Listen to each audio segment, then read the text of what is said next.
नमस्कार, मी दिनेश कांजी. आपण बघताय न्यूज डंका.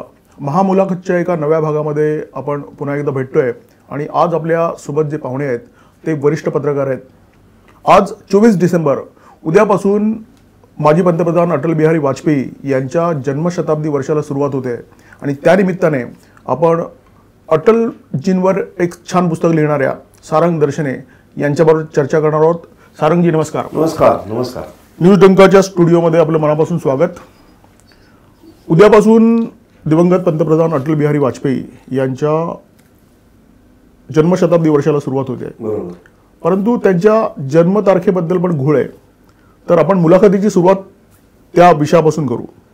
नाही, अटलजींचा जन्म 25 डिसेंबर 1924 आहे. अच्छा. पण मला असं वाटतं काही ठिकाणी त्यांच्या शाळेत किंवा इतर ठिकाणी चुकून 1926 साल लागलं होतं. पण आता 1924चा त्यांचा जन्म म्हणजे आता यावेळेला त्यांची जन्मशताब्दी आता सुरू होईल. 25 डिसेंबर 23ला जन्मशताब्दी सुरू होईल आणि पुढच्या वर्षी 25 डिसेंबर 24ला त्यांची जन्मशताब्दी पूर्ण होईल.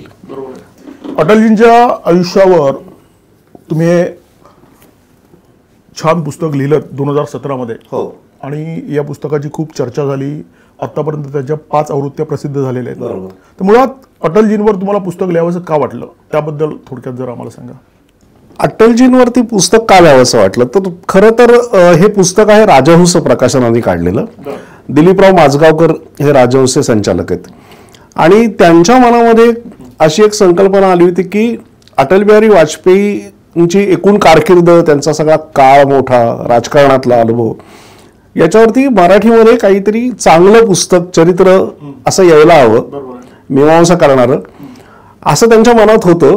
आणि त्यांनी मला एकदा हा सहज विचारलं की असं माझ्या मनात आहे, ते तुला करायला आवडेल का?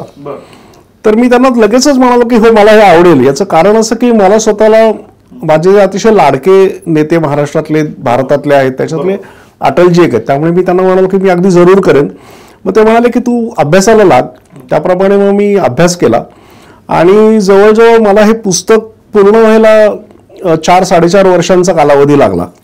आणि ते 25 डिसेंबर 2017 साली त्याची पहिली आवृत्ती प्रकाशित झाली. 25 डिसेंबर हा अटलजींचा वाढदिवस. अटलजी तेव्हा होते आणि योगायोगाने त्या पुस्तकाला इतका चांगला प्रतिसाद मिळाला की अवघ्या काही दिवसातच त्याची दुसरी आवृत्ती आली आणि आतापर्यंत आता त्याच्या 5 आवृत्त्या प्रकाशित झाल्यात. आता अटलजींच्या या चरित्राचा आणखी सगळ्यांना जास्त परिचय व्हावा वाचकांना, म्हणून असा एक प्रयत्न आहे की हे जे पुस्तक आहे ते जवळजवळ 550 पानी आहे आणि ते सविस्तर आहे. तर त्याचं थोडंसं कमी करून असं एक वेगळं पुस्तक, संक्षिप्त चरित्र करता येईल का, असे प्रयत्न सध्या चालू आहेत. तुमचा जर्नलिझमचा जो प्रवास आहे तो मोठा आहे. तरुण भारत, सकाळ, लोकसत्ता, महाराष्ट्र टाइम्स, म्हणजे जवळजवळ 40 वर्ष तुम्ही या क्षेत्रामध्ये आहात आणि या काळामध्ये बऱ्याच घडामोडी तुम्ही पाहिल्या. त्यामध्ये राजकीय आहेत, अराजकीय आहेत. तुम्ही आता मला म्हणाल की अटलजींच्या तुम्ही प्रेमात आहात, ते तुमचे आवडते नेते आहेत. 4.5 वर्ष तुम्ही या पुस्तकाच्या लेखनाला घेतलीत. या पुस्तकाच्या संदर्भात तुम्ही रिसर्च कसा केलात, संशोधन कसं केलं? एकतर मी असा प्रयत्न केला की आपल्याला जे जे त्याच्यामध्ये लिहायचं आहे त्याचा आपल्याला, ज्याला फर्स्ट हँड रेकॉर्ड किंवा प्रथम पुरावा असं ज्याला आपण म्हणतो, तसं आपल्याला मिळायला हवा. तर त्याच्यात मला मुख्य मदत जी झाली ती त्यावेळेचे या पुस्तकाचे संपादक आनंद हर्डीकर, त्यांच्याकडे खूप मोठ्या प्रमाणावरती संदर्भ साहित्य होतं. दुसरा मार्ग म्हणजे रामभाऊ म्हाळगी प्रबोधिनी जे आहे तिथे खूप मोठ्या प्रमाणावरती संदर्भ साहित्य सामग्री आहे. म्हणजे मी तुम्हाला उदाहरण सांगतो की आता उदाहरणार्थ भारतीय जनता पक्ष जन्माला आला 1980 साली. त्याच्या आधीचा अवतार होता जनसंघाचा. तर आता जनसंघाच्या वार्षिक सभा कधी झाल्या, कार्यकारिणीच्या कधी झाल्या, त्याच्यात ठराव कोणते झाले, ते कोणते मांडले होते, कोणती कोणती आंदोलनं कधी पुकारली गेली, आता हे सगळं जे मूळ रेकॉर्ड आहे ते सगळं त्याच्यातून पाहता आलं मला. त्यामुळे मला त्याच्यावरती विसंत आला. आणि तिसरा मार्ग म्हणजे अनेक कार्यकर्ते, नेते यांच्याशी संवाद, चर्चा, मुलाखती. काही लोकांच्या माझ्या पत्रकारितेमुळे आधीच मुलाखती झाल्या होत्या किंवा काही त्यांच्याशी माझं आदान प्रदान झालं होतं. पुस्तकाच्या निमित्तानं आणखी काही जणांची झालं असं सगळं एकत्र करून आणि अटलजींची प्रत्यक्ष चरित्र त्याच्या आधी मराठीमध्ये एखाद दुसरं आलं असेल छोटं मोठं, पण इंग्रजी आणि हिंदीमध्ये खूप मोठ्या प्रमाणावरती संदर्भ साहित्य होतं. आता उदाहरणार्थ सांगायचं झालं तर पंडित दीनदयाळ उपाध्यायांनी जी दिलेली व्याख्यानं आहेत की ज्याच्यावरती पुढे जनसंघाचं वैचारिक धोरण ठरलं, किंवा उदाहरणार्थ गोळवळकर गुरुजींचा फार मोठा प्रभाव जनसंघाच्या सगळ्या कार्यकर्त्यांवर आणि विचारांवर आधी सुरुवातीपासून होता. असं गुरुजींचं सामग्री साहित्य भरपूर आहे. असं सगळं अभ्यास करून बोलून आणि फायनल त्याचं तयार करून संपादकांकडे पाठवून असं हे पुस्तक झालं. मूळ पुस्तकाचा जो कल्पना होती ती एवढी मोठी नव्हती, पण राजहंस प्रकाशनाचं मोठेपण असं की त्यांनी जे पुस्तक इतकं मोठं झालं ते सगळ्याच्या सगळं असं प्रकाशित करण्याचा निर्णय घेतला की आता ते कमी न करता आपण पूर्ण जे जवळपास 550 पानं झाली आहेत ती छापली. आणि त्याचं मी तुम्हाला एक कारण सांगेन की असं का झालं. याचं कारण अटलजींच्या आयुष्याचा सगळा विचार आणि वाटचालीचा विचार करताना ज्या आसपासच्या गोष्टी होत्या त्या सुद्धा मी त्याच्यामध्ये घेण्याचा प्रयत्न केला. मी तुम्हाला एक छोटीशी 1-2 उदाहरणं सांगू का? एक म्हणजे इंदिरा गांधी यांचा जेव्हा पराभव झाला आणि जनता सरकार आलं होतं, पहिलं जनता सरकार 1977चं, त्याच्यानंतर इंदिरा गांधींचा जो एक रिसर्जन ज्याला आपण म्हणतो की राजकारणामध्ये परत त्यांना महत्वाचं स्थान मिळण्याचं जे प्रसंग झाला तो म्हणजे बेलचीच्या हत्याकांडानंतर त्या तिथे गेल्या होत्या स्वतः. आणि तो क्षण असा होता की इंदिरा गांधींचं राजकारणामध्ये परतीचा प्रवास चालू झाला. तर आता तो प्रसंग जनता सरकार पडण्याच्या दृष्टीने फार मला महत्वाचा वाटला, त्यामुळे मी तो तिथे सविस्तर लिहिला. आता दुसरं एक म्हणजे जॉर्ज फर्नांडिस हे जनता पक्षातले फार महत्वाचे नेते होते आणि पुढे कालांतराने अटलजींच्या एनडीए सरकारमध्ये पण ते मंत्री होते, आपल्याला माहिती आहे. तर आणीबाणीच्या काळामध्ये जॉर्ज फर्नांडिसांचं एकूण ज्या पद्धतीने छळ झाला किंवा त्यांच्या बडोदा डायनामाइट नावाची जी केस होती ती त्यांच्यावरती कशी झाली, आता हे मी सविस्तर लिहिलं. आता हे तसं म्हटलं तर अटलजींच्या चरित्राशी थेट संबंध आहे का, तर काही जणांना तो नाही असं वाटेल, पण एकूण त्या काळातलं जो सगळं राजकारण होतं ते समजण्यासाठी आणि त्यातलं अटलजींची भूमिका कळावी म्हणून या बाकीच्या आसपासच्या गोष्टी सुद्धा मी त्याच्यामध्ये लिहिल्या. आचार्य अत्रेंच्या करेचं पाणीमध्ये म्हणजे त्यांचं जे आत्मचरित्र आहे त्याच्यामध्ये त्या काळची संपूर्ण सामाजिक बरोबर पार्श्वभूमी आपल्याला महाराष्ट्र सगळा कळतो. तर साधारण तसा प्रयत्न केला. आता तुम्ही अत्रेंचं नाव घेतलं म्हणून एक बारीकशी आठवण सांगतो मी या पुस्तकामध्ये घेतली आहे. एकदा मुंबईमध्ये जनसंघाचं अधिवेशन झालं होतं आणि त्या जनसंघाच्या अधिवेशनाला आचार्य अत्रे प्रमुख पाहुणे म्हणून हजर होते आणि तो अत्र्यांचा अगदी शेवटचा काळ होता. अत्रे 69 साली गेले, त्याच्या आधी 1-2 वर्ष ते जनसंघाच्या अधिवेशनाला प्रमुख पाहुणे म्हणून आले. त्यावेळेला अशी प्रथा होती की बाहेरच्या कोणाला अधिवेशनाला पाहुणा म्हणून बोलवायचा आणि अत्रेंनी फार चांगलं भाषण केलं. आणि अत्रे तेव्हा असं म्हणाले की तुम्ही सगळी देशभक्त मंडळी आहात, तुमच्याकडून खूप अपेक्षा आहेत आणि तुम्हाला मी सदिच्छा देतो. आणि कदाचित अत्र्यांचे जे शेवटचे काही सार्वजनिक कार्यक्रम झाले त्याच्यातला हा एक कार्यक्रम आहे, तर त्याचा हा किस्सा माझ्या पुस्तकामध्ये आहे. अटलजींची इनिंग खूप मोठी आहे आणि त्यांना तसं दीर्घ आयुष्य मिळालं. बरोबर. एवढा सगळा मोठा ग्राफ आहे तर त्याच्यामध्ये काय घ्यावं काय सोडावं असा प्रश्न तर तुम्हाला निश्चितपणे पडला असेल. हो, सांगा ना त्याबद्दल.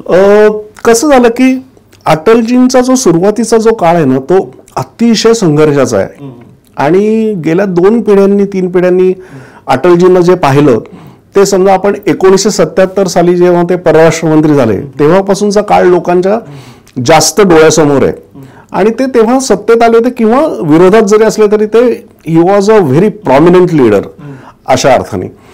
पण त्याच्या आधीचा जो अटलजींचा सगळा आयुष्याचा काळ आहे त्यांचा तयारीचा किंवा नेतृत्व त्यांचं विकसित होत असतानाचा तो अतिशय संघर्षाचा आहे. म्हणजे अटलजी हे अनेक वेळेला त्यांच्या गावात किंवा इतरत्र सायकलवरती फिरलेले आहेत. म्हणजे एका बाजूला ते लोकसभेचे उमेदवार म्हणून उभे राहायचे, काही वेळेला पराभव झाले काही वेळेला जिंकले, पण हक्काचा उमेदवार असायचा जनसंघाचा, चांगलं बोलणार. सायकलवर फिरलेले आहेत. अनेक त्याच्यामध्ये अशा आठवणी आहेत की अटलजी त्यावेळेला कोणाच्या तरी घरी राहायचं आणि तिथून पुढचा प्रवास किंवा सभा मिटिंग जे असेल तर अनेकदा त्यांचे कपडे फाटलेले असायचे, घरातली एखादी ती गृहिणी जी असायची तीच त्याला टाके टाकून द्यायची अशा प्रकारच्या अत्यंत प्रतिकूल परिस्थितीमधून ते सुरुवातीच्या काळात गेला. आता हा जो काळ आहे हा नॉर्मली वाचकांना आपल्या माहीत नसतो किंवा अपेक्षित नव्या पिढीला मिळतं, तर ते सगळं याच्यामध्ये आहे. त्यामुळे तो सुरुवातीचा काळ हवा. आणि आणखीन एक गोष्ट म्हणजे अटलजींच्या राजकीय कारकिर्दीचं जे स्थित्यंतर झालं ते त्यांना जेव्हा राष्ट्रीय स्वयंसेवक संघातून जनसंघामध्ये जेव्हा पाठवलं, म्हणजे दीनदयाळजींच्या बरोबर काम करण्यासाठी, तो त्यांच्या आयुष्यातला एक महत्वाचा टर्निंग पॉइंट होता. आणि त्यावेळेला पंडित दीनदयाळजींना जी माणसं संघाने दिली, गोळवलकर गुरुजींच्या त्यांनी ती निवड केली असणार, त्याच्यामध्ये अटलजींचं नाव आलं आणि अटलजींना सांगितलं की आता तुम्ही हे काम करा. तो त्यांच्या आयुष्यातला एक टर्निंग पॉईंट होता. आणि ह्याचं मला महत्त्वाचं कारण असं वाटतं की जे कोणी संघाचे त्या काळातले धुरीण असतील त्यांना अटलजींची ही क्षमता कळली की हा कार्यकर्ता राजकारणामध्ये यशस्वी होऊ शकतो, याचं वक्तृत्व चांगलं आहे, आकलन चांगलं आहे, याचा वेगवेगळ्या विषयांचा अभ्यास करण्याची प्रवृत्ती आहे. ते अटलजींना हेरणं आणि त्यांनी जनसंघात त्यांना पाठवणं. आणि पुढे जनसंघात जर आपण बघितलं तर त्यांचा जनसंघातला जो वाजपेयींचा प्रवास आहे तो इतका वेगाने वर्ग झालेला आहे की ही निवड कशी योग्य होती हे त्यांनी पुढे दाखवून दिलं त्यांच्या प्रवासातून. म्हणजे अटलजी ज्या वेळेला लोकसभेमध्ये गेले त्यावेळेला कमी सदस्य होते जनसंघाचे, पहिल्यांदा ते 3-4 सदस्य होते, त्यामुळे बसायची जागा खूप मागे असायची. आणि आपल्याला माहिती आहे की तिथे लोकसभेमध्ये अनेकदा तुमची गटसंख्या किती आहे, सभासद संख्या किती आहे याच्यावरती मिळणारा वेळ असतो चर्चेसाठी किंवा विधेयक मांडण्यासाठी, लक्षवेधी. तर त्यामुळे अटलजींना स्वाभाविकच खूप कमी वेळ मिळायचा. पण त्यांच्या 1-2 भाषणांनी किंवा वक्तव्यांनीच लक्ष वेधलं ते पंडित जवाहरलाल नेहरूंचं. आणि त्यांच्या लक्षात आलं की हा प्रॉमिसिंग नवीन खासदार आहे. म्हणून त्यांनी अध्यक्षांना सांगितलं की यांचे सदस्य कमी असले तरी ह्यांना बोलताना थोडंसं तुम्ही स्वातंत्र्य द्या, थोडंसं वेळ जास्त दिला तरी चालेल. मग अटलजींना जास्त वेळ मिळाला लागला, ते परराष्ट्र धोरणावर बोलायला लागले, अनेकदा ते नेहरूंना विरोध करायचे. आणि आणखीन एक अटलजींचं वैशिष्ट्य म्हणजे अटलजी हे पहिले असे खासदार होते की जे लोकसभेमध्ये अतिशय सुंदर सुबोध हिंदीमध्ये परराष्ट्र धोरणावरती बोलायचे. म्हणजे त्यावेळेला परराष्ट्र धोरणावरती एकतर कमी मंडळी बोलायची आणि जे बोलायचे ते इंग्रजीत बोलायचे. अटलजी हे पहिले असे महत्वाचे खासदार आहेत की ज्यांनी सगळी परराष्ट्र नीतीवरची भाषणं ही प्रामुख्यानं हिंदीत केली, सुबोध हिंदीत करायचे ते. आणि हे त्यांचं मला वैशिष्ट्य वाटतं. आणि आपण जर पुढे जाऊन बघितलं तर संयुक्त राष्ट्र संघामध्ये पहिल्यांदा हिंदीमध्ये भाषण करणारे अटलजी आहेत. आता पंतप्रधान मोदींनीही नंतर हिंदीत भाषणं केली युरोमध्ये, पण पहिलं हिंदीतलं भाषण हे अटलजींनी केलं. जनसंघ आणि भाजपचा जो प्रवास आहे त्याच्यामध्ये निश्चितपणे अटलजींचे योगदान खूप मोठं आहे. परंतु त्यांची प्रतिमा म्हणजे जेव्हा अडवाणींचा उदय झाला किंवा आता नरेंद्र मोदी आहेत किंवा योगी आदित्यनाथ आहेत, तर त्यांच्या तुलनेत अटलजी हे मवाळ नेतृत्व आहे अशी चर्चा नेहमीच होत राहिली. तर तुम्ही जे काही संशोधन केलं तर असं काही म्हणजे हा जो प्रवाद आहे त्याचं खंडन करणारे काही उदाहरणं तुमच्या पुस्तकात आहेत का? मला काय वाटतं सांगतो मी तुम्हाला की मी असा नेहमी विचार करतो हे लिहिल्यानंतर की समजा अटल बिहारी वाजपेयींच्या नेतृत्वाखाली भारतीय जनता पक्षाला आत्ता मिळालं तसं समजा बहुमत मिळालं असतं आणि राज्यसभेतही मिळालं असतं लोक, तर काय झालं असतं? तर माझं मन मला असं सांगतं की अटलजींनी 370 कलम ताबडतोब काढून टाकलं असतं. म्हणजे जे आता मोदींनी केलं आणि ते चांगलंच, मोदींना आपण त्याचं क्रेडिट देतो ते योग्यच आहे. पण अटलजींनी ते केलं नाही याचं कारण संख्याबळ नव्हतं, राजकारणामधल्या ज्या मर्यादा होत्या. पण जी मूळ गोष्ट होती की 370 कलम आम्हाला नकोय याच्याबद्दल काय अटलजींचं दुमत नव्हतं ना, ते त्यांना नकोच होतं. त्यांना जर मेजॉरिटी मिळायचं नाही ते काढूनच टाकलं असतं.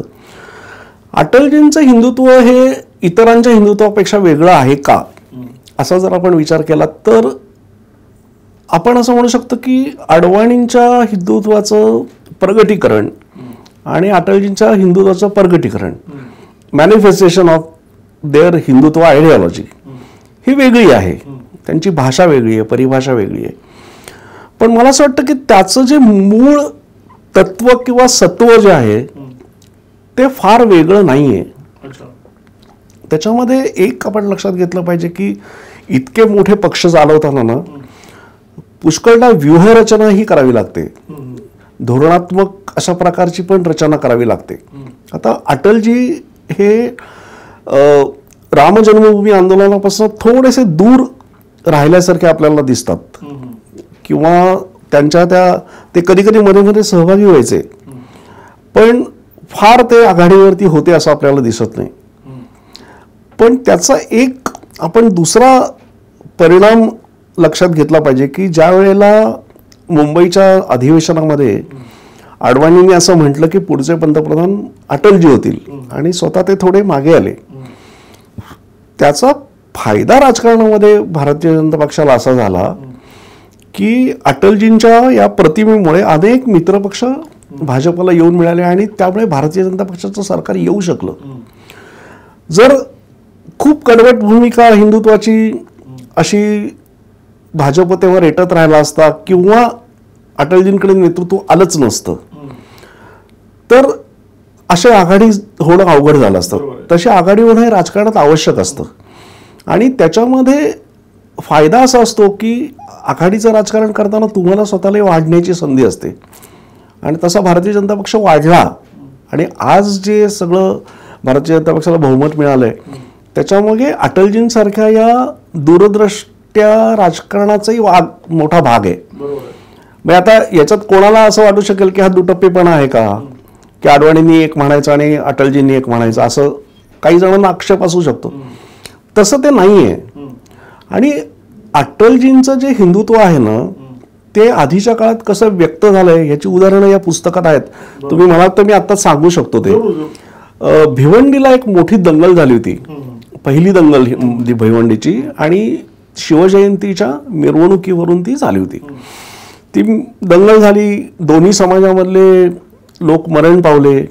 अटलजी हे खासदार होते, ते तातडीने भिवंडीला आले, भिवंडीमध्ये फिरले, त्यांनी पाहिलं एक मोठं हॉस्पिटल, एक अतिशय चांगले डॉक्टर होते, ते गरिबांचे डॉक्टर म्हणून ओळखले जायचे. तर त्यांचं सगळं हॉस्पिटल केवळ ते हिंदू आहेत म्हणून बेचिराग झालं होतं आणि त्यांच्याकडे येणारे जवळजवळ 70-80% रुग्ण हे मुस्लिम असायचे. म्हणजे एका अर्थाने असं व्हायला नको होतं ना. अटलजी दिल्लीला गेले आणि संसद जेव्हा चालू झाली तेव्हा अटलजींनी अतिशय आक्रमक भाषण केलं. त्या भाषणातलं एक वाक्य इतिहासामध्ये नोंदलं गेलंय, अब हिंदू मार नाही खाएगा. आता असं प्रकारे एखादा राष्ट्रीय नेता म्हणणं आणि हिंदू हा शब्द उच्चारणं हे सुद्धा अनेक वेळेला पार्लमेंटच्या व्यासपीठावरती तेव्हा खूप मोठी गोष्ट होती. हिंदू असा शब्द, अजूनही लोक हिंदू असा शब्द उच्चारताना कचरतात काही वेळेला. त्यावेळेला ते असं म्हणाले हिंदू अब मार नाही खाएगा. त्यावेळेला इंदिरा गांधी पंतप्रधान होत्या आणि इंदिरा गांधींनी स्वाभाविकच त्याला उत्तर दिलं, प्रत्युत्तर दिलं, बोलल्या त्या. आणि त्यावेळेला अशी मागणी झाली की अटलजींचं हे वाक्य संसदेच्या नोंदींमधनं काढून टाकायला पाहिजे, अशी काही जणांनी मागणी केली. आणि तसा विचार अध्यक्ष करायला लागले की हे काढून टाकूया का, कारण हे जातीवादाला प्रोत्साहन देणारं आहे किंवा दंगल भडकवू शकतं अशा अर्थाने. त्यावेळेला पंतप्रधान इंदिरा गांधी उभ्या राहिल्या आणि त्यांनी हे विधान नोंदीतून काढायला विरोध केला. त्या असं म्हणाल्या की अटलजींचं वाक्य नोंदीमधनं, रेकॉर्डमधनं काढू नका, पुढच्या पिढ्यांना हे कळू दे की हा किती जातीय बोलत होते, हा खासदार किती जातीय बोलत हे पुढे कळावं. मी असं त्यात म्हटलं की एका अर्थाने इंदिराजींनी उपकारच केले की त्यावेळेला ते असं म्हणाले, ही नोंद आज संसदेमध्ये आहे, संसदेच्या कामकाजाच्या नोंदींमध्ये, की अब हिंदू मार नाही खाएगा. आता त्याच्यात असं आहे की अब हिंदू मार नाही खाएगा हे आक्रमक हिंदुत्व एका अर्थाने नाहीये. तो कोणाला मारला जाईल असं ते म्हणाले नाहीयेत, पण त्याच्यावरती जो अन्याय होतोय, त्याच्यावरती जो अत्याचार होतोय तो आता तो सहन करणार नाही असं ते म्हणतात. मला वाटतं त्यांच्या कवितेतून सुद्धा हे कवितांमधूनही आलं, हिंदू तन हिंदू जीवन हिंदू रगरग हिंदू मेरा परिचय. म्हणजे ती कविता जेव्हा झाली त्यावेळेला ती कविता अशी सगळ्या देशभर ज्वाळेसारखी पसरली आणि तेव्हा तर इतकी साधनही नव्हती. अनेकांनी ती मुखोद्गत केली आणि पुढे पुढे असं व्हायला लागलं की अटलजी तेव्हा तरुण होते, ही कविता झाली, मोठी आहे ती कविता खूप. अटलजी जिथे जिथे जायचे तिथे तिथे त्यांचं भाषण किंवा इतर गोष्टींपेक्षा आधी त्यांचा हा आग्रह की आम्हाला ती कविता सादर करा, कविता म्हणा. आणि अटलजींनी असं म्हटलं पुढे मुलाखतीत, असं म्हणलं की इतक्या वेळेला मला ती कविता शेकडो वेळेला म्हणायला लागली, त्याच्यातून एक जागरण झालं ना. पण बिलकुल बिलकुल. मला वाटतं पुण्यामध्ये स्वातंत्र्यवीर सावरकरांवर एक कार्यक्रम होता. हो. कार्यक्रमामध्ये अटलजी प्रमुख वक्ते होते. तेव्हा सुद्धा त्यांनी जे भाषण केलं, हो, अजरामर भाषण, तेज, सावरकर माने तलवार, सावरकर माने तिखटपणा, हो, तिखटपणा, तर ते खूपच गाजलं. आणि पुलंनी सुद्धा त्या भाषणाचं प्रचंड कौतुक केलं. पु ल देशपांडे त्याच मंचावर, त्याच कार्यक्रमात होते, किंबहुना ते कार्यक्रमाचे अध्यक्ष होते. आणि सावरकर म्हणजे जहाल हिंदुत्व, बरोबर. आणि त्या हिंदुत्वाचा जो मेरुमणी आहे त्याचं अटलजींनी इतकं सुंदर वर्णन केलं. त्याच्यामध्ये एक तुम्ही जो मगाशी मुद्दा मांडलात त्याच्याविषयी मला सांगायला आवडेल की हिंदुत्वाचा मिजार मांडणं याचा अर्थ इतरांशी संवाद तोडणं असा नाही.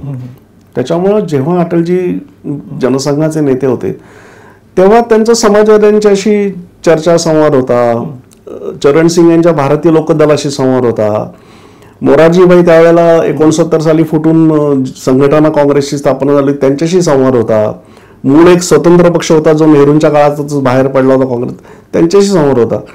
तुमचं हिंदुत्व हे कोणापासून तुम्हाला पूर्ण अलग करतं का हा प्रश्न आहे. तर ते संवाद ठेवणं आणि कॉमन मिनिमम प्रोग्राम ही भारतात फार जुनी संकल्पना आहे. आता ती चर्चा तरी ती 67च्या आधीच ही संकल्पना जन्माला आली होती. आणि जिथपर्यंत जे आपलं जमतंय तिथपर्यंत आपण एकत्र जाऊया. मला वाटतं 2 दिवसापूर्वी गृहमंत्री अमित शहा यांचं एक संसदेमध्ये भाषण झालं. तर पंडित नेहरूंच्या चुका त्यांनी अशा चव्हाट्यावर मांडल्या, म्हणजे लक्तरं काढली त्यांनी. आणि त्या भाषणामुळे राहुल गांधी त्यांना इतकं झुमलं ते की ते म्हणाले की अमित शहाना इतिहास माहिती नाहीये. तर ही जी सध्याच्या सरकारची भूमिका आहे आणि अटलजींची तेव्हाची जी भूमिका होती तर त्याच्यामध्ये थोडासा फरक आहे मला असं वाटतं. नाही, त्याच्यामध्ये एक काय सांगू का की आपण तार्किक जर विचार केला ना तर भारतीय जनता पक्षाचा जो सत्तेकडचा प्रवास झाला ना त्या प्रवासातले ते वेगवेगळ्या भूमिका हे टप्पे पण असतात अनेक वेळेला. आता 1977 साली ज्या वेळेला अटल बिहारी परराष्ट्र मंत्री झाले त्यावेळेला भारताची आखाताबद्दलची भूमिका वेगळी होती, इस्रायलबद्दलची भूमिका वेगळी होती. आणि एक संयुक्त सरकार म्हणून अटलजींना तीच भूमिका मांडावी लागली, तीच भूमिका घ्यावी लागली. म्हणजे अटलजींनी परराष्ट्र मंत्री म्हणून इस्रायलचा निषेध केलाय. त्यांनी जे पॅलेस्टाईनच्या स्वातंत्र्याला विरोध केला, आपण पॅलेस्टाईनच्या सोबत होतो तेव्हा, बरोबर. आपले सगळे मित्र होते ती मंडळी, आखात आणि पॅलेस्टाईनचे नेते यासर अराफत हे आपले मित्र होते.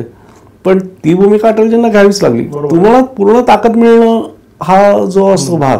त्याच्यानंतर दुसरं एक मला असं नेहमी वाटतं की आपण ज्याला हिंदुत्व असं म्हणतो ते हिंदुत्व मुळामध्ये इतकं उदार आहे की ते भारतीय राज्यघटनेतली जी मार्गदर्शक तत्व आहेत किंवा भारतीय राज्यघटना आहे त्याच्या पलीकडे फार नाही मागत.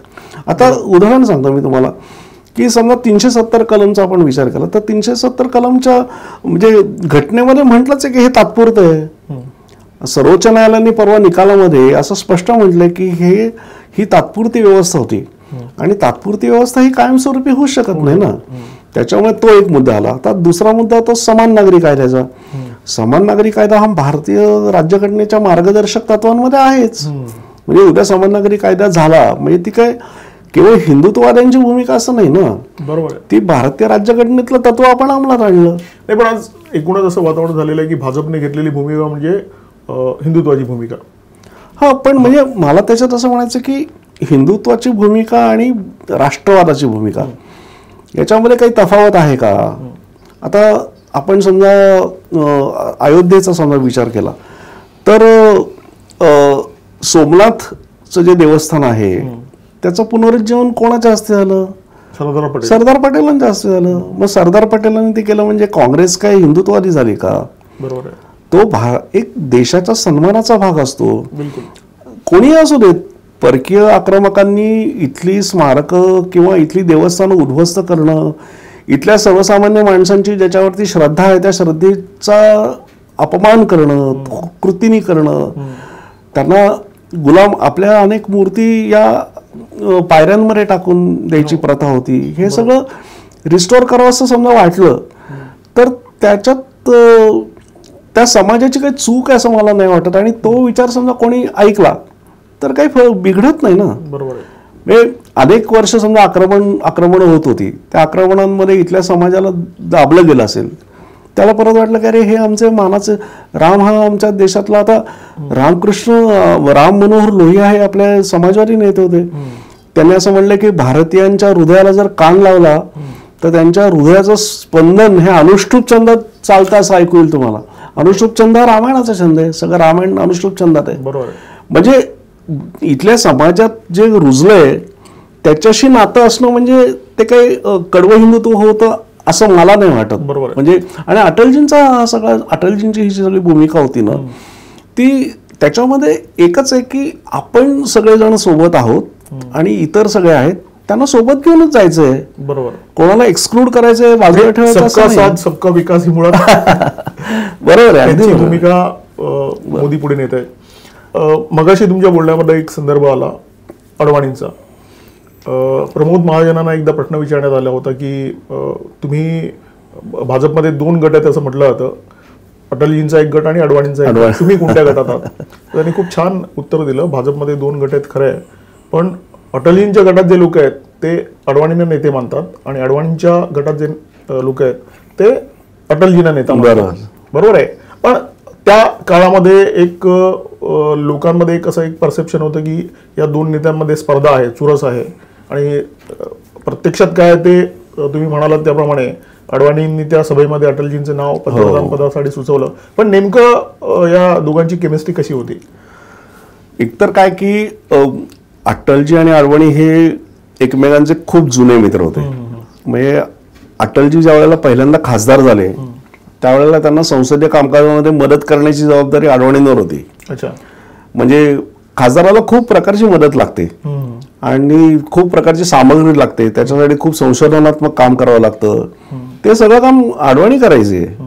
आणि त्यांच्या दोघांमधली ते दोघं म्हणजे दोघंही हिंदी सिनेमा बघणारे, दोघांना हिंदी सिनेमा बघायला आवडायचे.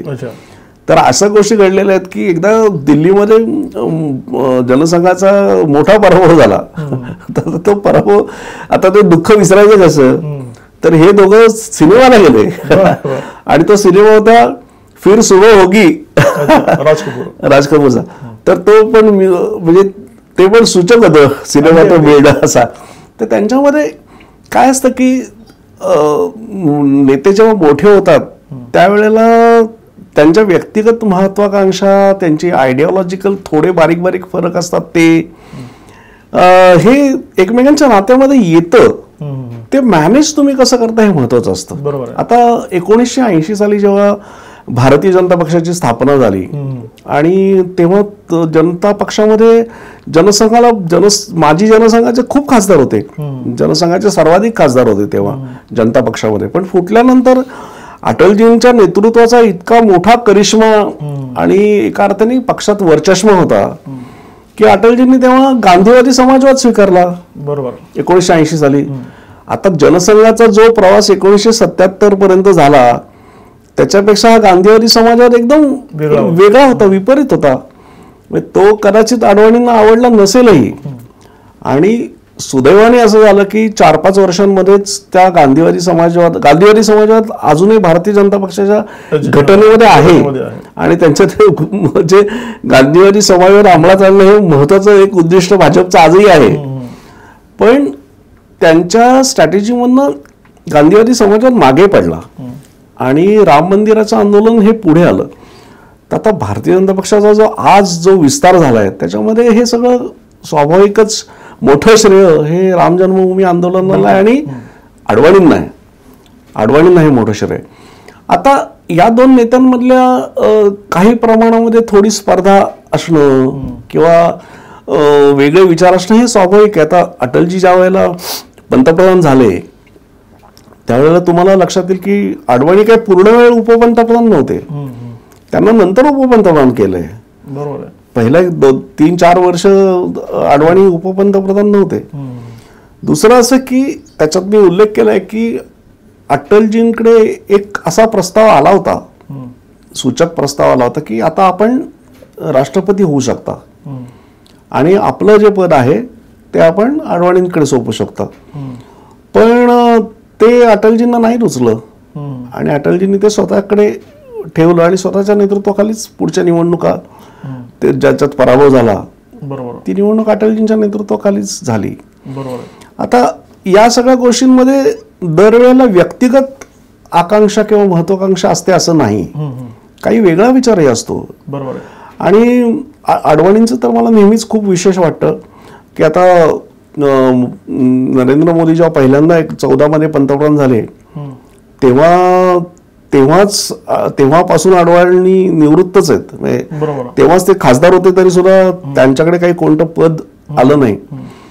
पण या नेत्यांनी त्यावेळेला अटलजींचं नाव पुढे करून जो त्याग केला हे मला खूप विशेष वाटतं. ती मला वाटतं भारतीय राजकीय जी व्यवस्था आहे किंवा जो इतिहास आहे त्याच्यामध्ये अलौकिक अलौकिक अलौकिक अलौकिक याचं कारण असं की काही काळ काय होतं की भारतीय जनता पक्ष स्थापन झाल्यानंतर पहिलं जवळजवळ 1 दशक अटलजी हे सर्वमान्य आणि एकमेव नेते होते. तिथे अडवाणींनी आपली स्वतःची स्पेस तयार केली. इतकंच नाही तर पक्ष हा वाढवला आणि त्याला एक वेगळं टोक दिलं. म्हणजे राम जन्मभूमी आंदोलनाला जे टोक येत गेलं सत्तेपर्यंत नेलं आणि आज जो सगळा भारतीय जनता पक्षाचा एवढा मोठा प्रभाव निर्माण झालाय याच्यामध्ये या दोघांची पण वेगवेगळ्या प्रकारे कॉन्ट्रीब्युशन आहे. त्यामुळे म्हणजे एक आपण जो मगाशी आपण प्रश्न विचारला त्याच्याकडे परत यायचं झालं तर मी असं म्हणेन की अटलजी आणि अडवाणी हे आयुष्यभर एकमेकांना कॉम्प्लिमेंटरी राहिले. आणि त्याचा शेवटी त्याचा परिणाम हा पक्षावरून पक्षाचा फायदा झाला. अटलजींची पंतप्रधान म्हणून 6 वर्ष या काळामध्ये एक कडबोळ सरकार त्यांनी चालवलं आणि त्याच्यामध्ये अनेकदा त्यांची ओढाताण झाली. म्हणजे समता, ममता आणि जयललिता या तिघांनी वेळोवेळी त्यांचे पाय खेचण्याचे प्रयत्न केले. अनेक निर्णय जे अटलजींना करायचे होते ते करू शकले नाही. तर तो संपूर्ण जो काळ आहे तो कितपत तुमच्या पुस्तकामध्ये आलेला आहे? तो आलाय सविस्तर. मला नेहमी असं वाटतं की अटलजींची स्वतःची जी मानसिक ठेवण आणि प्रकृती होती ना ती पुष्कळ अकोमोडेटिव्ह आपण ज्याला असं म्हणतो तशी होती. सगळ्यांना सामावून घ्यायचं, सगळ्यांना सोबत घ्यायचं असा त्यांचा स्वभावच होता. म्हणजे हे सगळं ज्याला आपण कडबोळ सरकार म्हणतो ते चालवणं सोपं नव्हतं. बिलकुल. आणि अनेक लोकांच्या मागण्या असतात, कामं लोकांना हवी असतात करून, आपला अजेंडा जो असतो तो मागे ठेवावा लागतो अनेक वेळेला. हे सगळं असूनही अटलजींच्या सरकारने काम मात्र खूप केलं आणि अतिशय महत्वाचं काम केलं. आता एक 2-3 जर उदाहरणं तुम्हाला मी सांगितली तर एक म्हणजे आज ईशान्य भारताकडे मोदी जे सगळं लक्ष देत आहेत याची सुरुवात अटलजींनी केली. म्हणजे ईशान्य भारतासाठी जे पहिलं खातं वेगळं निर्माण केलं ते अटलजींनी केलं. नॉर्थ ईस्ट साठी आणि ते खंडोरींकडे दिलं खातं वगैरे, तिकडे लक्ष द्यायला पाहिजे हे अटलजींनी केलं. हा जो गोल्डन क्वाड्रँगल आहे म्हणजे सुवर्ण चतुष्कोन ज्याला आपण म्हणतो, ही कल्पना अटलजींच्या मनामध्ये अनेक दशकं होती. ती संधी त्यांना पंतप्रधान झाल्यानंतर मिळाली आणि ती त्यांनी केलं. त्याच्यानंतर त्याला जोडून ग्रामसडक जे आहे त्या ग्रामसडकचे मूळ उद्गाते अटलजी आहेत. नदीजोडचं प्रभूंकडे त्यांनी काम दिलं आणि नदीजोडचा जो अहवाल सुरेश प्रभूंनी दिला हे अटलजींनी केलेलं काम आहे. आणखी एक अटलजींनी केलेलं महत्वाचं काम जे आता लोक कदाचित स्वाभाविक विसरणं, आज ही जी सगळी रिव्होल्युशन झाली आहे ना, आपल्या सगळ्यांच्या हातामध्ये जे मोबाईल आलेत आणि आपण डिजिटल क्रांती जी झाली आहे की मोदींनी त्या डिजिटल क्रांतीला खूप वेगळ्या उंचीवर नेऊन ठेवलं. ही सगळी क्रांती अटलजींमुळे झाली आहे. म्हणजे ज्या वेळेला काही जुने कायदे काढून टाकायचे होते, नवीन कायदे काढायचे होते, त्यावेळेला अटलजींनी हे खातं स्वतःकडे घेतलं काही काळ आणि पंतप्रधानांनी ते खातं सांभाळत त्यातले म्हणजे जुन्या कायद्यांची अक्षरशः सफाई केली पूर्ण आणि नवीन धोरण दिलं. IT पहिला नंतर प्रमोदजींकडे IT जे पहिलं धोरण आहे ते अटलजींच्या काळात आलेलं आहे. किंवा फोनची जी क्रांती आहे, आपल्याला आठवतात, नवीन लोकांना, नवीन मुलांना नाही आठवणार, पण आपण लँडलाईन्स वापरलेले आहेत.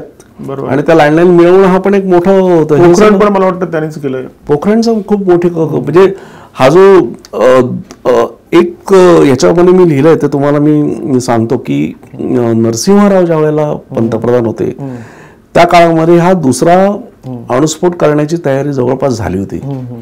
आणि ते व्हायला नको होतं, पण समूह CIA आणि अमेरिकेला याचा अंदाज आला की काहीतरी चालू आहे गडबड.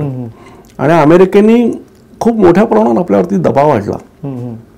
नरसिंहराव सरकारला हा निर्णय मागे घ्यावा लागला. त्याच्यानंतर तुम्हाला आठवत असेल की नरसिंहराव गेल्यानंतर अटलजींचं 16 दिवसाचं सरकार किंवा 14 दिवसाचं सरकार गेलं. 13 दिवसाचं सरकार गेलं. 13 दिवसाचं सरकार गेलं. अस्थिरता होती राजकीय. त्याच्यानंतर 2 पंतप्रधान झाले. इंद्रकुमार गुजराल झाले आणि देवेगौडा झाले. बरोबर. तेही सरकार गेली. नंतर परत अटलजी आले. आठवत असेल तर 98 साली. त्यावेळेला PV नरसिंहरावांनी शपथविधीच्या समारंभामध्येच अटलजींना असं सांगितलं किंवा पहिल्याच शपथविधीलाही सांगितलं असेल की अटलजी ते राहिलेलं काम करून टाका. आता याचा अर्थ काय ह्या दोघांना कळला त्या. बरोबर आहे. आणि अटलजी जेव्हा पुन्हा सत्तेवर आले पाहिजे, त्यांनी दुसऱ्यांदा जेव्हा पंतप्रधान पदाची शपथ घेतली त्यावेळेला त्यांनी इतक्या वेगाने ते काम केलंय की ते तुम्ही जर बघितलं तर अटलजींनी शपथ घेतल्यानंतर काही महिन्यात तो आपण अणुस्फोट घडवलेला आहे. पोखरणचा दुसरा जो आहे, बुद्ध पुन्हा हसला असं त्याला म्हणणं, बुद्ध पुन्हा हसला. आणि अटलजींनी त्यावेळेचं जे अतिशय छोटंसं निवेदन केलं होतं ना ते फार महत्वाचं होतं. आणि ते भारताचं परराष्ट्र आणि संरक्षण धोरणामधली जी एक सुसंगती आहे ना ते दाखवणार आहे. अटलजी तेव्हा म्हणाले होते की आम्ही हा अणुस्फोट शांततेसाठीच केलाय, पण आमचे सगळे पर्यायी खुलेत. नो फर्स्ट स्ट्राईक मला वाटतं. No first strike. म्हणजे ते फार महत्वाचं होतं. आणि एका अर्थाने इंदिरा गांधींनी जे सुरू केलं होतं त्याचं एक कंटिन्युएशन होतं ना त्या धोरणाचं. आणि तो त्यांनी त्याच्यामधनं ना त्यांनी भारत हा शक्तिमान देश आहे आणि त्याच्याकडे भारताकडे तुम्ही लाईटली बघू शकत नाही हे जगाला त्या दुसऱ्या स्फोटाने दाखवलं. आणि अटलजींच्या नेतृत्वातलं कणखरता पण त्याच्यात दिसली. आणि सगळ्यात महत्वाचं म्हणजे काँग्रेस सरकारच्या वेळेला जे झालं होतं तसा फियास्को नाही झाला. बरोबर. ते गुप्त राहून नंतर अनेक अणुवैज्ञानिकांनी आणि अनेकांनी या आठवणी लिहिल्यात पुढे. बरोबर. की आम्ही ते कसं केलं. त्याच्यावर सिनेमा चित्रपट खूप तपशिलात ते सगळं. म्हणजे आपण अटलजींच्या त्या कॉन्ट्रीब्युशन जर मोजायच्या झाल्या ना तर त्याच्यातल्या या आपण आधी म्हणलेल्या अणुस्फोटाचं आपण म्हणालात तसं आणखीन एक महत्वाचं कॉन्ट्रीब्युशन अटलजींचं आहे, त्याच्याकडे अनेकदा दुर्लक्ष होतं. ते म्हणजे अटलजींनी जे उदारीकरणाचं धोरण सुरू केलं ना नरसिंहरावांनी त्याच्यामध्ये फार ढवळाढवळ किंवा उलटा प्रवास नाही केला. उलट त्यांनी तो प्रवास आणखीन सोपा, अधिक लोकाभिमुख केला. बरोबर आहे. आणि आपण जर अटलजींच्या 6 वर्षांच्या कारकिर्दीमधले आर्थिक विकासाचे आकडे बघितलेत तर विक्रमी आकडे आहेत. बरोबर आहे. अनेकदा अर्थव्यवस्थेनं मोठी भरारी घेतली आपल्या. आता तो पुढचा त्यांचा पराभव झाला आणि सरकार गेलं ते हा एक वेगळा राजकीय भाग आहे. पण अर्थव्यवस्थेचा जर आपण प्रवास बघितला अटलजींच्या काळातला तर दरवेळेला चांगल्या वाढत्या विकासाने अर्थव्यवस्था पुढे गेली आपली. आता एक नेतृत्व म्हणून आता त्यांचे अर्थमंत्री यशवंत सिन्हा अर्थमंत्री होते आणि जसवंत सिंग हे 2 अर्थमंत्री होते. त्यांचा आहे. पण अनेकदा हे यशवंत सिन्हानी सुद्धा या आठवणी लिहिल्यात की अटलजी या सगळ्या गोष्टींसाठी अतिशय स्वागतशील असायचे. बरोबर आहे. बदल करण्यासाठी, उदारीकरण करण्यासाठी. पण त्यांच्या सरकारच्या कार्यकाळामध्ये एक खूप मोठं ब्लंडर घडलं होतं. बरोबर. 1999 मध्ये जे विमान हायजॅक प्रकरण झालं काठमांडू, तर तो मला वाटतं त्यांच्या संपूर्ण कारकिर्दीवर एक काळा डाग ठरला आहे ना. तर त्यावेळी नेमकं काय म्हणजे त्यांची मानसिकता काय होती आणि ओव्हरऑल त्यांचे सहकार्यांचं मत काय होतं त्याबद्दल थोडंसं सांगा मला. म्हणजे तुम्ही म्हणाला तो ब्लॉट आहेच. आणि शिवाय काल परवा काही दिवसापूर्वी जे झालं आपल्या संसदेमध्ये जे तरुण घुसले ते बरोबर आहे. संसदेवरच्या हल्ल्याला 22 वर्ष झाल्याचा दिवस होता आणि तो हल्लाही अटलजींच्याच काळात झाला होता. तर या 2 गोष्टी त्यांच्या काळात झाल्या. आणि तिसरं महत्वाचं जे कारगिल झालं, या सगळ्या गोष्टी त्यांच्या काळात झाल्या. कारगिलमध्ये आपण विजय मिळवला आणि कारगिलचा विजय आपला हा चांगला होता, म्हणजे योग्य निर्णय फास्ट झाले होते तेव्हा. त्या विमान अपहरणाच्या पुस्तकासाठी लिहिताना मी बरंच वाचन केलं, अनेक लोकांच्याशी मी बोललो. त्यावेळेला खरं लॅकुना ज्याला आपण म्हणतो किंवा जी कमतरता झाली ना, ती स्थानिक पातळीवरती वेगाने निर्णय घेण्यामध्ये चूक झाली. आता शेवटी असं आहे की एवढी मोठी जेव्हा घटना घडते त्यावेळेला त्याचं शेवटी श्रेय आणि अपश्रेय या दोन्ही नेतृत्वालाच घ्यावं लागतात.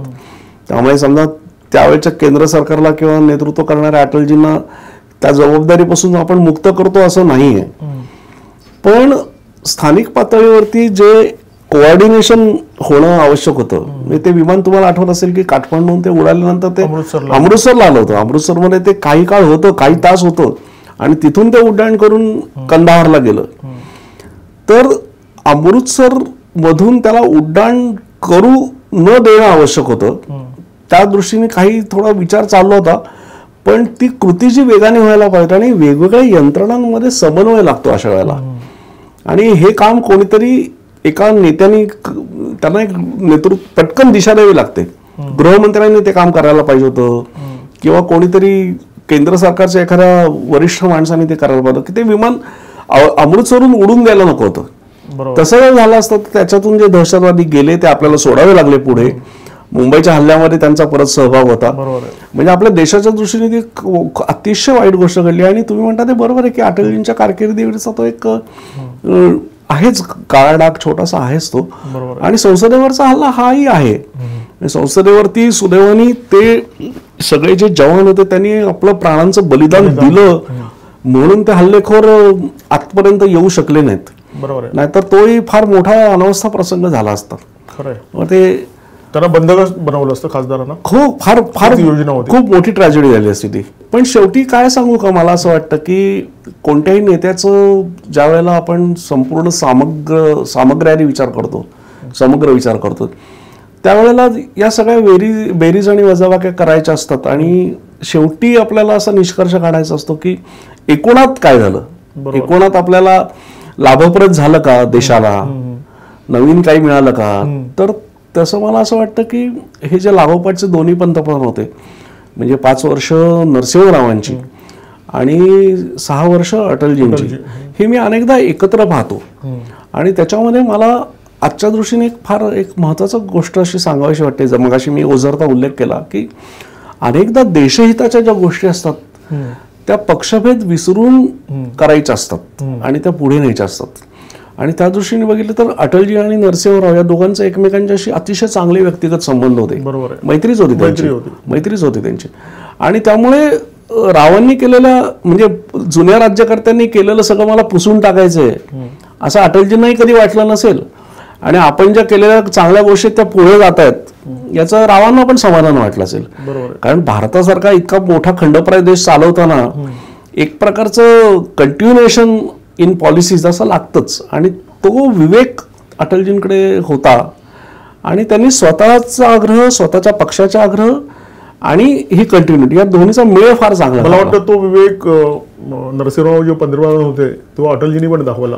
हो, अणु कराराच्या मुद्द्यावरून जेव्हा डाव्यांनी पाठिंबा काढला तेव्हा भाजपमुळे ते सरकार वाचलं. बरोबर, नरसिंहरावांचं. बरोबर. बरं, अटलजींच्या आयुष्याबद्दल आपण म्हणजे तपशीलवार बोललो, म्हणजे खरं तर याच्यामध्ये सगळे मुद्दे आपण कव्हर करणं पॉसिबल नाहीये. पण त्यांचं तुम्ही एक छान पुस्तक लिहिलं, त्याच्या 5 आवृत्त्या निघाल्या. तर हे पुस्तक वाचून काही लोकांनी तुम्हाला प्रतिक्रिया दिल्या असतील, त्यातल्या एखाद्या 1-2 चांगल्या प्रतिक्रिया ज्या तुमच्या लक्षात राहिल्या. आता मी खरं हे सांगणं म्हणजे मला थोडं संकोच होतो, पण एक ज्येष्ठ नागरिकांनी मला पत्र पाठवलं. ते वाचून मला फार आश्चर्य वाटलं. त्यांचं वय बरंच वय झालं होतं त्यांचं. त्यांनी पत्र पाठवलं तेव्हाच त्यांचं 80-85 वर्षाचं वय झालं असेल. त्यांनी असं म्हटलं होतं की हे पुस्तक वाचताना मला माझा सगळा काळ आठवतो. मी जेव्हा तरुण होतो त्या काळात सगळं घडत होतं ते मी सगळं पाहत होतो. ते सगळं मला आठवतं आणि मी परत स्वतः तरुण होतो आणि ते मला वाचताना आपण ते जगतोय असं वाटायला लागतं. आणि पुढे त्यांनी असं लिहिलं होतं. नंतर त्यांनी मला फोनही केला. त्यांनी पुढे असं लिहिलं होतं की हे तुम्हाला थोडंसं गमतीचं वाटेल, पण माझं पुस्तक ते वाचून पूर्ण झालं की ते मी परत पहिल्या पानापासून वाचायला सुरुवात करतो. आणि ते त्यांनी असं पुढे लिहिलं होतं की असे माझं अनेकदा वाचून झालंय आणि दरवेळेला मी त्यातल्या मधल्या काही काही पानांवरती थांबतो आणि ते प्रसंग पुन्हा अनुभवतो.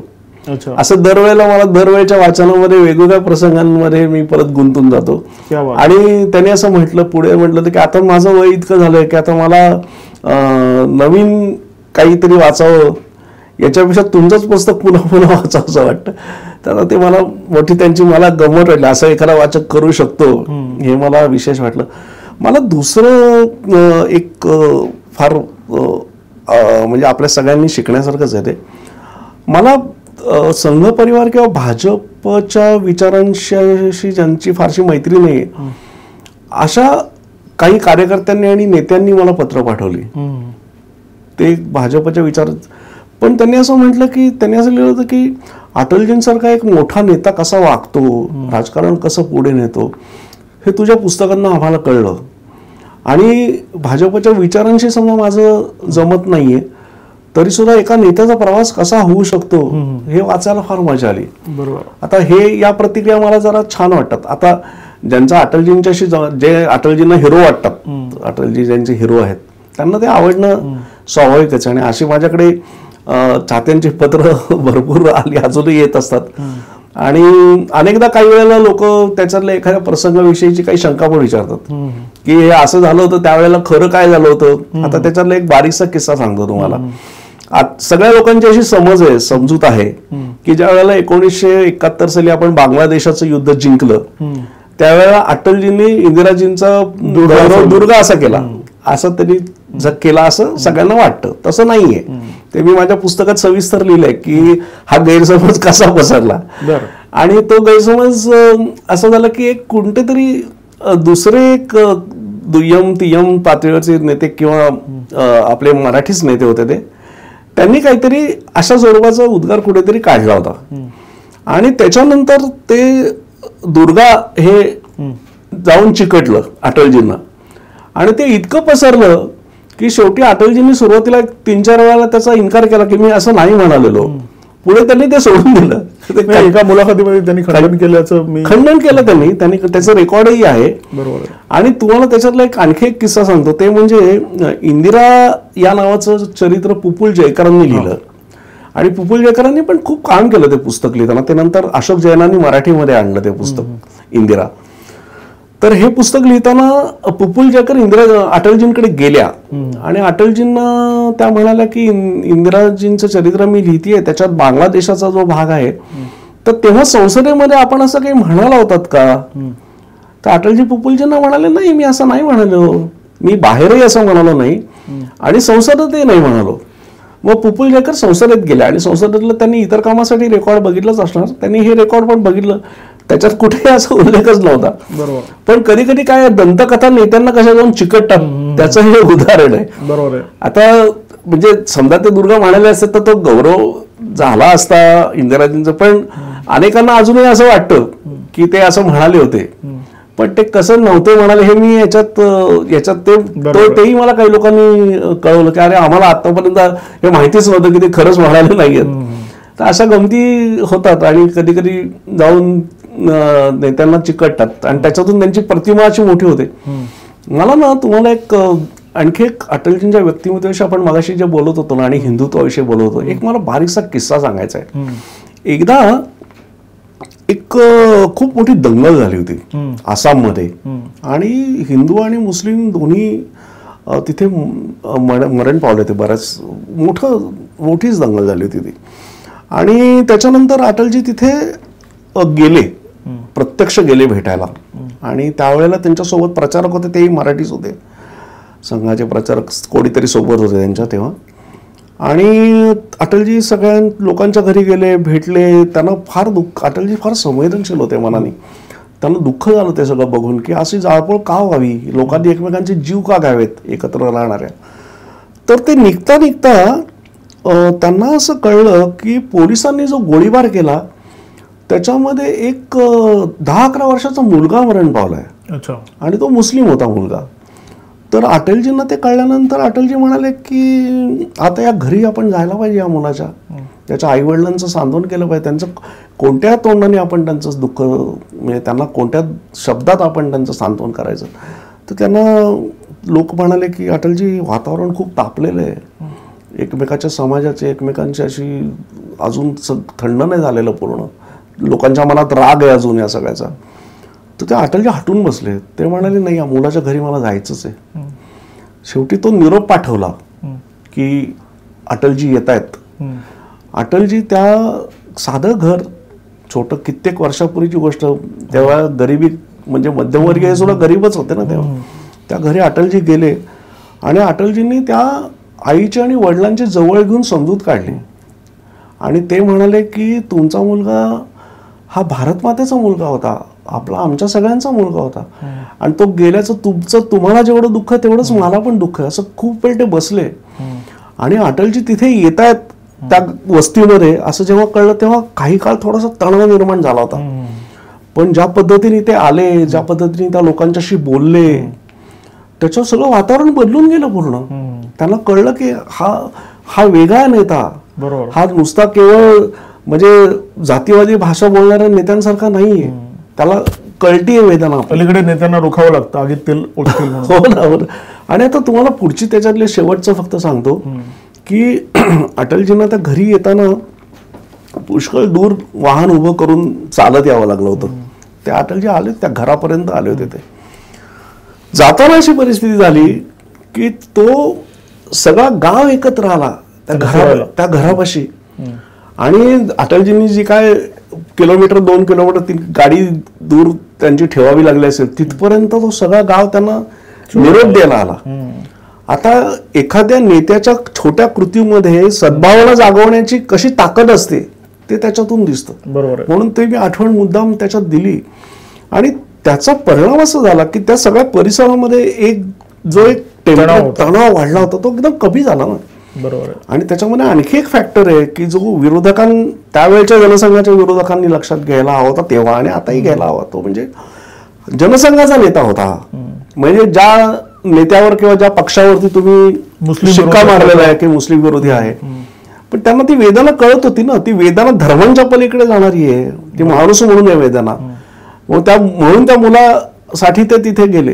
हे अटलजींच्या व्यक्तिमत्वाचं वेगळे पण होतं आणि त्यांच्या स्वभावात अतिशय उदार होते ना. म्हणून माझ्या पुस्तकाच्या चरित्राचं जे सब हेडिंग आहे त्याच्यामध्ये उदार हृदय असं त्यामुळे म्हटलं. उदार त्यांच्या कवी हृदयाच्या म्हणजे तो त्यांचं कवी हृदय होतं ते संवेदनशील आणि उदार असं असल्यामुळे बिलकुल म्हणूनच त्यांना कोणाशी संवाद साधता यायचा पटकन. म्हणजे मगाशी आपण जे म्हणालात ना की कोएलिशन सरकार, तर कोएलिशन सरकारमध्ये सगळ्यांना बरोबर घेऊन जाणं. आता एक बारीकसा किस्सा सांगतो याचा कोएलिशनचा.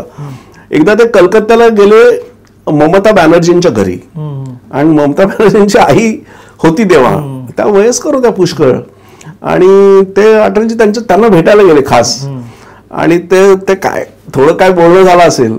अटलजी त्या म्हणाले काय कसं काय अटलजी तिकडे तुमचं, ते म्हणाले त्यांना आपकी बेटी मुझे बहुत तंग करते. आता याच्यामध्ये मानवी नातं पण आहे आणि बारीकसं राजकारण पण आहे, दोन्ही गोष्टी आहेत. पण हा डायलॉग करण्याचा जोडून घेण्याचा जो आहे तो अटलजींचा वेगळेपणा होता खूप.